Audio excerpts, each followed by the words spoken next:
जिस तरह से ये बेंगलोर में आरसीबी मैच के बाद हादसा हुआ और करीब बड़ी संख्या में लोगों की मृत्यु हो गई, बहुत ही दर्दनाक घटना है और वैसे परिवार के प्रति मैं संवेदना व्यक्त करता हूं। लेकिन वहीं पर जो राज्य सरकार की जिम्मेवारी बनती थी कि इस तरह के आयोजन में जहां पर कि इतनी बड़ी संख्या में भीड़ रहती है, वहां पर जो सुरक्षा की व्यवस्था होनी चाहिए, सरकार उसमें फेल रही है। सरकार का ये फेल्योरनेस है और मैं वहां के कर्नाटक के सरकार से अनुरोध करूंगा कि आपका ये जो घटना घटा है उसकी बृहद जांच की जाए और जांच करके दोषी पदाधिकारियों को तुरंत सजा दिया जाए। सरकार को संवेदनशील होना आवश्यक है।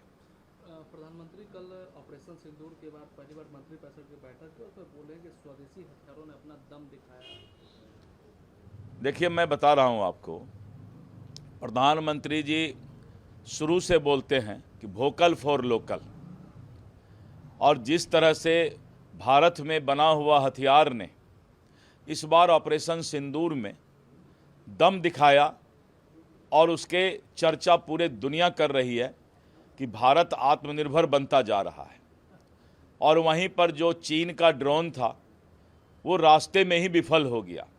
तो ये नई भारत की पहचान है और नए भारत ने ये बता दिया पूरे दुनिया को कि हमारी ताकत क्या है।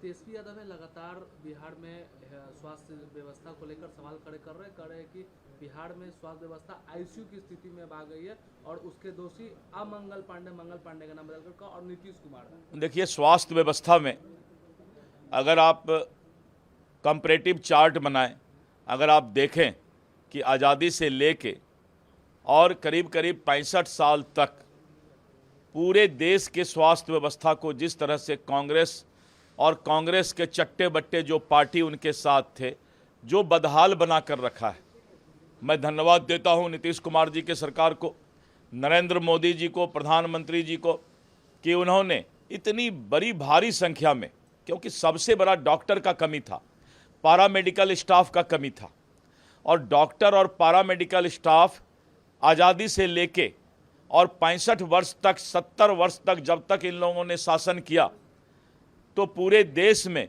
लाखों जनता पर एक डॉक्टर हुआ करता था। लेकिन आज नरेंद्र मोदी जी की सरकार, नीतीश कुमार जी की सरकार ने पूरे देश के अंदर पहले से जितना मेडिकल कॉलेज था उससे करीब करीब 10 गुना ज़्यादा मेडिकल कॉलेज खोलने का काम किया है। लेकिन जब मेडिकल कॉलेज खुलता है, पैरामेडिकल कॉलेज खुलता है, तो उससे डॉक्टर को पास करके 5 वर्ष लगते हैं पास करके निकलने में।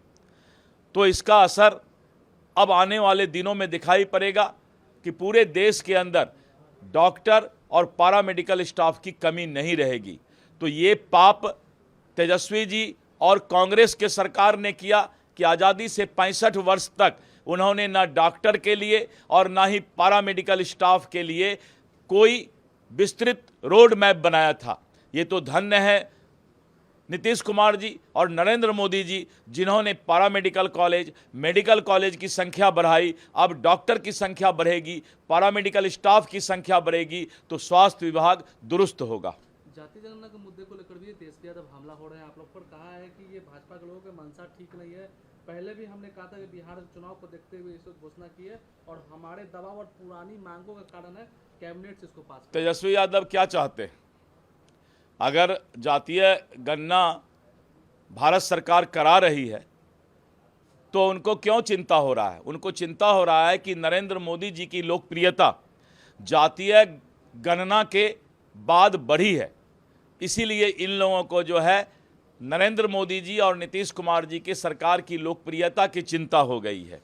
जातीय गणना हो रहा है, स्वागत कीजिए, और स्वागत करके जो हमारे देश के अंदर विभिन्न जातियों को लोग हैं उनको नरेंद्र मोदी जी की सरकार अधिकार देना चाहती है। कांग्रेस ट्वीट की है और कह रही है कि हिंदुस्तान की आवाज़ें संविधान, ये सिर्फ एक किताब ही नहीं बल्कि ये पूरे संविधान। इन कांग्रेसियों ने आज आप देख रहे हैं कि लोकनायक जयप्रकाश जी और जो जिस तरह से आपातकाल का काला अध्याय इन कांग्रेसियों ने जो पाप किया है इस देश में, आपातकाल लगाकर, इमरजेंसी लगाकर, चुने हुए सरकार को हटाकर, पाकिस्तान ये कश्मीर के अंदर पाकिस्तान का झंडा फहराकर, पत्थरबाजों को सपोर्ट देकर, एक ही देश में एक निशान नहीं दो निशान दो विधान चलता था। ये कांग्रेसी जो हैं दोहरे चरित्र के, मैंने पहले भी कहा मैं दोगला शब्द नहीं बोलना चाहता, लेकिन दोहरे चरित्र के लोग हैं जिन्होंने इस देश को तुष्टीकरण के राजनीति में आग में झोंकने का काम किया था।